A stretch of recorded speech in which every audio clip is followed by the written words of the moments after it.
મારા વાલા પ્રિયો, તમે કેમ છો? તમે ઠીક છો ને? તમને બોલાવવામાં આવ્યા છે. સ્વર્ગ અને પૃથ્વી બનાવનાર ઈશ્વરે તમને બોલાવ્યા છે. પ્રભુએ શા માટે બોલાવ્યા છે જાણો છો? જો તમે તેમના વિશે સાંભળો છો, શીખો છો, તો તમે આનંદિત અને ખુશ થશો.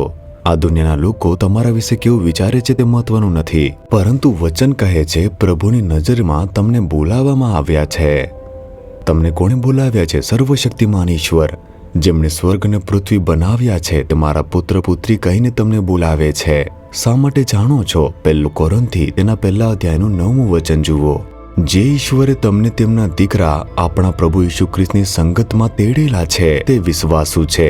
ઈશ્વરે તમને બોલાવ્યા છે, માણસે નહીં. ઈશ્વરે તમને બોલાવ્યા છે. તેવી રીતે જો તમે કદાચ કહેશો કે મને ઇન્ટરવ્યૂ માટે બોલાવવામાં આવ્યો છે અને તેથી જ હું ત્યાં જઈ રહ્યો છું, તમે આમ કહેશો તો તે ખૂબ આનંદની વાત છે, કારણ કે કંપનીમાંથી તમને બોલાવવામાં આવ્યો છે. અથવા જો કોઈ શક્તિશાળી પદ ઉપર હોય અને આપણે કહીશું કે તેમણે મને બોલાવ્યો છે, હું તેમને મળવા જઈ રહ્યો છું, તમે આવી રીતે બોલશો તો સારું રહેશે. પરંતુ અહીં જે તેમને બોલાવ્યો છે તે સ્વર્ગ અને પૃથ્વીનું સર્જન કરનાર ઈશ્વર છે. તમે તેમના દ્વારા બોલાવવામાં આવ્યા છો. જો તેમણે તમને બોલાવ્યા છે, શું તમે મોટા આશીર્વાદિત નથી? તો શા માટે પરેશાન થાવ છો? તેમણે તમને શા માટે બોલાવ્યા છે? તેમણે આપણને ઈસુ ખ્રિસ્ત સાથે સંગત રાખવા માટે બોલાવ્યા છે.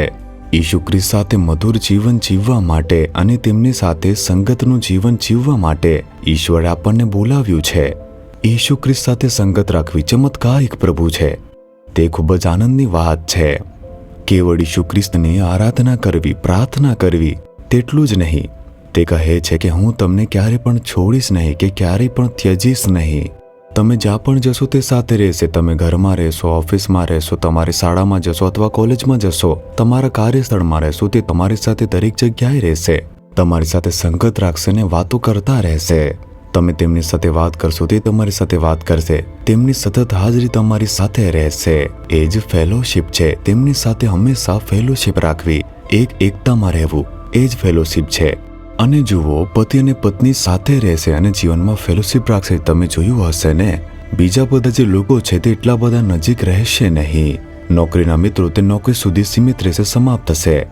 શાળાના મિત્રો તે શાળા સુધી રહેશે અને પછી સમાપ્ત થશે. નોકરીના કલાકો સમયે તે નોકરી સુધી જ રહેશે.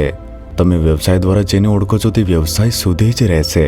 પતિ પત્ની માટે એવું નથી. તેમના આખા જીવન દરમિયાન સંગતિમાં રહેશે. અને આપણે એવી જ રીતે આપણા વરરાજા ઈસુ ખ્રિસ્ત સાથે એક દુલ્હન તરીકે ફેલોશિપમાં રહેવા માટે, એક સંગતમાં રહેવા માટે બોલાવવામાં આવ્યા છે. શું તે મહાન લહાવો નથી? મને ઈસુ સાથે રહેવા માટે અને તેમની સાથે ફેલોશિપ રાખવા માટે બોલાવવામાં આવ્યા છે.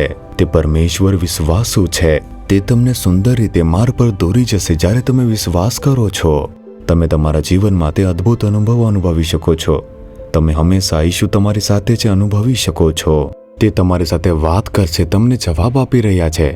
તમે તે અનુભવી શકો છો. તે મારી પ્રાર્થના સાંભળે છે, જવાબ આપે છે એમ કહી શકશો. તમે જુઓ, એક સ્ત્રી છે, તેમનો પરિવાર તે ઈસુને ઓળખતો નથી. તે ભક્તિભાવથી ઘણા દેવોની પૂજા કરતા હતા. તે ભગવાનની પૂજા માટે કંઈ પણ બલિદાન આપવા માટે તૈયાર હતા. તેણીએ પોતાનું શરીર તાણ્યું અને પ્રભુને શોધ્યો. તેણીને ઈસુ પસંદ નહોતો. કોઈ ઉલ્લેખ કરે તો ગુસ્સે થઈ જતી હતી. પરંતુ એક સમયે જ્યારે તેણીને અશુદ્ધ આત્માની અસર થઈ, તે ખૂબ જ પરેશાન થઈ ગઈ હતી. તે જાદુગરો પાસે ગઈ, તંત્ર મંત્ર કરવાવાળા પાસે ગઈ, પરંતુ તેને છુટકારો મળ્યો નહીં. ત્યારે કોઈએ તેને કહ્યું કે ઈસુ ખ્રિસ્ત તરફ જાઓ, તેમની મદદ લો. ભલે તેણીને તે ગમ્યું નહીં, પણ તેની પાસે બીજો રસ્તો ન હતો, તેથી તે ઈસુ પાસે ગઈ. જ્યારે તેણીએ ઈસુને શોધ્યો, ઈસુની હાજરી નીચે આવી અને તેણીને બચાવી લીધો. એક આશ્ચર્યજનક છુટકારો મળી ગયો. એક મફતનો છુટકારો મળી ગયો. આટલા બધા પૈસા ખર્ચવા છતાં કોઈએ મને બચાવી શક્યો નહીં. ઈસુએ મને મુક્તપણે બચાવ્યો છે.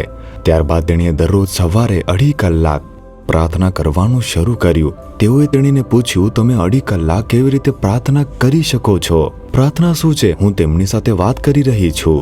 હું તેમની સાથે વાત કરું છું, તે મારી સાથે વાત કરે છે. ઈસુ એક પ્રભુ છે જે વાત કરે છે. આટલા વર્ષોમાં આવા પ્રભુને મેં જાણ્યું નહીં, તેનો મને અફસોસ થાય છે.